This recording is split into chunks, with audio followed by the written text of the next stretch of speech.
தேவதாய்க்கு விசேஷ பிரியமான புனித அந்தோனியாரே, எங்களுக்காக வேண்டிக் கொள்ளும்.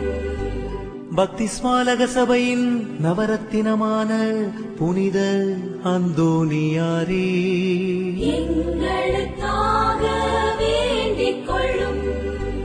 பக்திஸ்மாலக பிரான்சிஸ்குவை உத்தம விதமாய் கண்டு பாவித்தவரான புனித அந்தோனியாரே, எங்களுக்காக வேண்டிக் கொள்ளும்.